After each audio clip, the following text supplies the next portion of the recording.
নতুন একটা মজাদার, খুবই মজাদার একটা রেসিপি নিয়ে এলাম, ছানার ডালনা। ছানার ডালনা তৈরি করার জন্য এখানে আমি 1 কেজি দুধের ছানা কেটে নিয়েছি 3টা আলু ছোট ছোট করে কেটে নিয়েছি, গরম মশলা পাউডার, গোটা মশলা, পেঁয়াজ রসুন কাটা নিয়ে এখন ছানাগুলোকে একটু পরিমাণ মতো লবণ দিয়ে খুব ভালোভাবে মথে নিয়েছি। এখন এগুলোকে আমি গোল গোল করে শেপ দিয়ে কাবাবের মতো বানিয়েছি। এখানে আমি একটু চ্যাপ্টা চ্যাপ্টা করে শামি কাবাবের মতো শেপ দিয়েছি। খেতে খুবই মজা। এখন এগুলোকে আমি তেলের মধ্যে ভেজে নিব। প্যান গরম হতে দিয়েছি, প্লিজ ভিডিওটা লাইক দিয়ে দেখবেন। পরিমাণ মতো তেল দিয়ে দিয়েছি। এখন এখানে আমি ছানাগুলো একটা একটা করে দিয়ে দিব কড়াইতে। আস্তে আস্তে দিতে হবে, নইলে ভেঙে যাবে। এই তো সবগুলো ছানা দেওয়া শেষ। এখন এগুলোকে আমি এক উল্টানো দিলেই ভাজা হয়ে যাবে। এই তো দেখতেই পাচ্ছেন সুন্দর করে ভাজা হয়ে গেছে। এখন উল্টিয়ে ভেজে নিচ্ছি। এখন একটু নরম বোঝা যাচ্ছে, কিন্তু যখন ভাজা হয়ে যাবে ঠান্ডা হলেই একটু রাবারি টাইপের, একটু শক্ত শক্ত হয়ে যাবে, তখন আর এরকম নরম থাকবে না। এখন সবগুলো ছানা আমি তুলে নিচ্ছি। খুবই মজার রেসিপি, একবার ট্রাই করে খেয়ে দেখলেই বুঝতে পারবেন কেমন মজার। এই তো সবগুলো ছানা আমি ভেজে নিয়েছি। এখন এখানে আমি আলুর টুকরোগুলো একটু লবণ আর হলুদ দিয়ে ভেজে নিব। দিয়ে দিচ্ছি সামান্য পরিমাণে লবণ,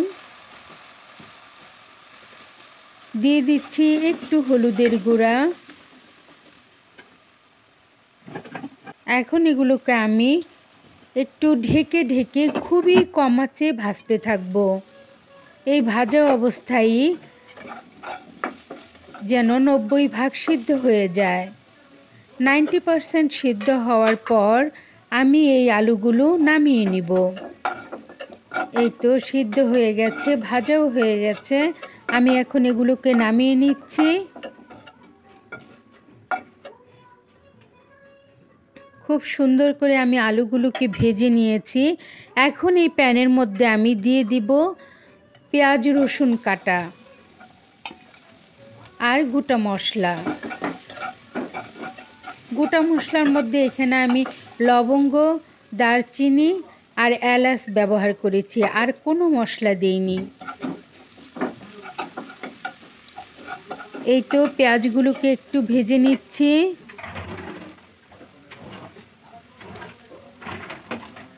পেঁয়াজগুলো ভাজা হয়ে গেলে এখানে আমি দিয়ে দিব সামান্য আদা রসুনের পেস্ট। যেহেতু আমি খুব কম রান্না করছি, 1 টেবিল চামচের 4 ভাগের 1 ভাগ আদা রসুনের পেস্ট দিয়ে দিব। এই তো দিয়ে দিলাম আদা রসুনের পেস্ট। যেহেতু আমার ফ্রোজেন করা আদা রসুনের পেস্ট, এর জন্য এরকম দেখাচ্ছে। দিয়ে দিলাম সামান্য পানি। এখন আদা রসুন আমি খুব ভালোভাবে কষিয়ে নেব, যাতে কোনো উগ্র গন্ধ না থাকে।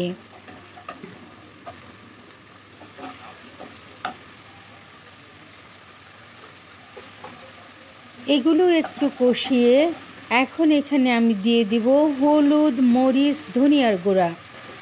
হলুদ, মরিচ, ধনিয়ার গুঁড়া দিয়ে দিব। দিয়ে দিলাম লবণ। লবণ খুব সামান্য দিলাম। হলুদ, মরিচ, ধনিয়ার গুঁড়াও দিয়ে দিলাম। এখন মশলাটাকে খুব ভালোভাবে কষিয়ে নিব। এখন দিয়ে দিচ্ছি গরম মশলা পাউডার। এখন দিয়ে দিব ভেজে রাখা আলু। ভেজে রাখা আলু দিয়ে একটু নাড়াচাড়া করে ভেজে দিয়ে দিব পানি। পানি দিয়ে আমি আলুর সাথে মশলাটাকে খুব ভালোভাবে কষিয়ে নিব। দিয়ে দিচ্ছি অল্প পরিমাণে পানি। পানি দিয়ে নাড়াচাড়া করে একটু ঢেকে রান্না করব। লবণটা একটু দেখে নিলাম। এখন ঢাকনা দিয়ে দিব। ঢাকনা দিয়ে কিছুক্ষণ রান্না করে তারপর আমি এর মধ্যে ছানার ডালনা দিয়ে দিব। পানি শুকানো পর্যন্ত আলুগুলো কষিয়ে নিব। এই তো কষানো হয়ে গেছে। এখন আমি দিয়ে দেব ঝোলের পানি। ঝোল আমরা যে পরিমাণে খাবো ঠিক ওই পরিমাণে দিব। আমি আমার মতো করে দিয়েছি, আপনারা আপনাদের মতো করে দিবেন। যতটুকু ঝোল যার প্রয়োজন ততটুকুই দিয়ে নেবেন। এখন এখানে আমি অল্প একটু চিনি দিয়ে দিলাম মশলা ব্যালেন্সের জন্য। খুবই সামান্য 1 চিমটি চিনি ব্যবহার করেছি। দিয়ে দিলাম ঝোলের পানি। ঝোলের পানি দিয়ে ভালোভাবে নাড়াচাড়া করে এখন গোটা মশলাগুলো আমি তুলে ফেলে দিচ্ছি।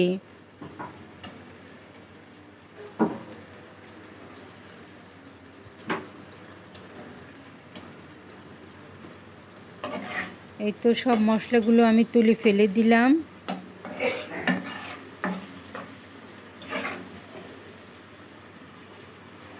এই তো বলক চলে এসেছে। এখন আমি এখানে দিয়ে দিব ছানা। ছানা দিয়ে নাড়াচাড়া করে ঢেকে কিছুক্ষণ রান্না করব। খুবই লো আঁচে রান্না করব। রান্না করার পর ছানাগুলো এখন আবার তুলতুলে নরম হয়ে গেছে। এই মজাদার ছানার ডালনা আমরা রুটি, পরোটা, সাদা ভাত, পোলাও সব কিছুর সাথেই খেতে পারি। এখন এই মজাদার রেসিপিটাকে আরও একটু মজাদার করার জন্য ওপর থেকে দিয়ে দিলাম 1 টেবিল চামচ ঘি। ঘি দিয়ে এখন একটু নাড়াচাড়া করে নামিয়ে নেব। তৈরি হয়ে গেল আমার মজাদার রেসিপি। অবশ্যই একবার ট্রাই করে দেখবেন, খেতে খুবই মজা হয়। রান্নাটা আমি পরিবেশন করে দেখাচ্ছি, দেখতেই পাচ্ছেন। দেখতে যেমন সুন্দর হয়েছে, খেতেও ভীষণ ইয়াম্মি। সবাইকে অসংখ্য অসংখ্য ধন্যবাদ। আসসালামু আলাইকুম।